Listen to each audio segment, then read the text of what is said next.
हम लोग कक्षा 10 के केमिस्ट्री का चैप्टर नंबर पहला पढ़ रहे हैं। ठीक है, पिछले हम आप लोगों को 2 वीडियो ऑलरेडी पढ़ा दिए हैं।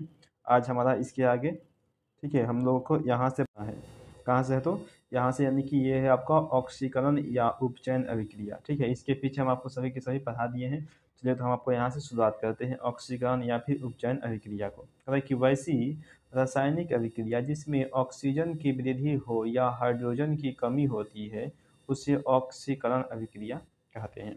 आगे देखिए कि वैसी रासायनिक अभिक्रिया जिसमें क्या होगा कि ऑक्सीजन या तो बढ़ेगा या फिर हाइड्रोजन जो है वो कम होगा, तो उसे ही हम कहेंगे ऑक्सीकरण या उपचयन अभिक्रिया। ठीक है, तो देखिए इसके आगे है आपका, देखिए अगला प्रश्न है कि उपचयन या अवकरण अभिक्रिया। लिखेंगे वैसी रासायनिक अभिक्रिया जिसमें ऑक्सीजन की कमी या हाइड्रोजन की वृद्धि होती है। देखिए इसमें क्या हो रहा है, इसमें उसका उल्टा, इसमें ऑक्सीजन की कमी हो रहा है और हाइड्रोजन की वृद्धि हो रहा है, यानी कि बढ़ रहा है, तो उसे ही उपचयन अभिक्रिया कहते हैं। ठीक है, चल देखिए अगला प्रश्न क्या आपके पास है, रेडॉक्स अभिक्रिया। ठीक है, लिखेंगे उपचयन एवं अपचयन अभिक्रिया को संयुक्त रूप से रेडॉक्स अभिक्रिया कहते हैं। यानी कि दोनों को मिला करके हम क्या कहेंगे कि रेडॉक्स अभिक्रिया कहेंगे। तो देखिए अगला प्रश्न हमारे पास एक है कि उष्मीय वियोजन अभिक्रिया किसे कहते हैं। उष्मीय वियोजन अभिक्रिया किसे कहते हैं, चलिए समझते हैं। हालांकि वैसी रासायनिक अभिक्रिया जिसमें कोई पदार्थ उष्मा के कारण टूट जाता है। कोई भी पदार्थ है वह कैसे टूटता है, तो उष्मा के कारण टूट जाता है, उसे उष्मीय वियोजन अभिक्रिया कहते हैं। ठीक है, यानी कि वह उष्मा के कारण टूटेगा तो भी उष्मीय वियोजन अभिक्रिया होगा। ठीक है, चल देखिए अगला प्रश्न हमारे पास है विद्युतीय वियोजन अभिक्रिया। अगला प्रश्न है विद्युतीय वियोजन अभिक्रिया। ठीक है, तो समझेंगे अगर कि वैसी रासायनिक अभिक्रिया जिसमें कोई पदार्थ विद्युत के कारण टूट जाता है उसे विद्युतीय वियोजन अभिक्रिया कहते हैं।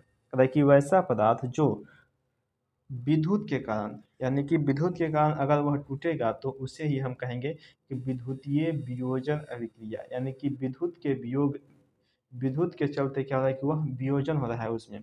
वियोजन का मतलब ही होता है कि टूटना। ठीक है, इसका मतलब होता है कि टूटना। चल देखिए अगर देखते हैं हमारे पास अगला प्रश्न है, कहता है कि प्रकाश रासायनिक अभिक्रिया किसे कहते हैं। तो समझेंगे, कहता है कि वैसी रासायनिक अभिक्रिया जो सूर्य के प्रकाश में संपन्न होता है उसे प्रकाश रासायनिक अभिक्रिया कहते हैं। ठीक है, यानी कि वैसा रासायनिक अभिक्रिया जो क्या कि प्रकाश की उपस्थिति में, किसकी उपस्थिति में, तो सूर्य के प्रकाश की उपस्थिति में संपन्न होगा, तो उसे ही हम कहेंगे प्रकाश रासायनिक अभिक्रिया। तो देखिए आगे कि इसे प्रकाश वियोजन अभिक्रिया भी कहा जाता है। प्रकाश रासायनिक अभिक्रिया को हम क्या बोलेंगे, तो प्रकाश वियोजन अभिक्रिया भी कहा जाता है। अगर देखिए अगला प्रश्न हमारे पास है कि ताप ताप रासायनिक अभिक्रिया किसे कहते हैं। तो लिखेंगे कि वैसा रासायनिक अभिक्रिया जो ताप के कारण संपन्न होती है उसे ताप रासायनिक अभिक्रिया कहते हैं। यानी कि टेम्परेचर के कारण अगर वह संपन्न होगा तो उससे हम कहेंगे कि ताप रासायनिक अभिक्रिया। ठीक है, तो देखिए अगला प्रश्न हमारा लास्ट प्रश्न है कि ज्वलन ताप किसे कहते हैं। ठीक है, ज्वलन ताप किसे का ज्वलन ताप है। ठीक है, समझेंगे कि वह न्यूनतम ताप जिस पर कोई पदार्थ जलना शुरू कर देता है वह ज्वलन ताप कहलाता है। यानी कि वह न्यूनतम तापमान, सबसे कम से कम तापमान जहाँ पर कोई भी पदार्थ अगर जलना शुरू कर देगा तो उसे ही हम लोग बोलते हैं कि ज्वलन ताप। ठीक है, चलिए देखिए आपका ये पहला जो चैप्टर है वो समाप्त हो गया। ठीक है, पहला चैप्टर क्या हो गया कि आपका एंड हो गया।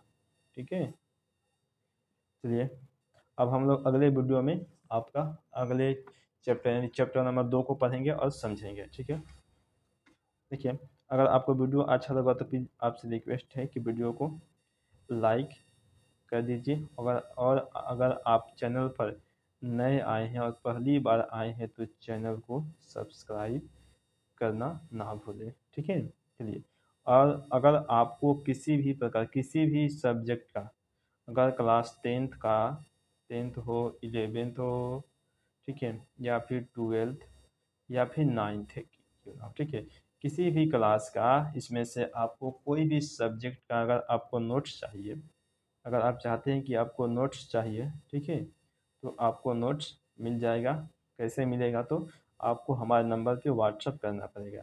ये मेरा नंबर है, ठीक है। इस नंबर पे आप अपना नाम लिखकर हमें व्हाट्सअप कीजिए कि आपको इस क्लास का नोट्स चाहिए, हम आपको इस पर प्रोवाइड करवा देंगे, ठीक है। चलिए तो मिलते हैं हम लोग अब अगले चैप्टर में।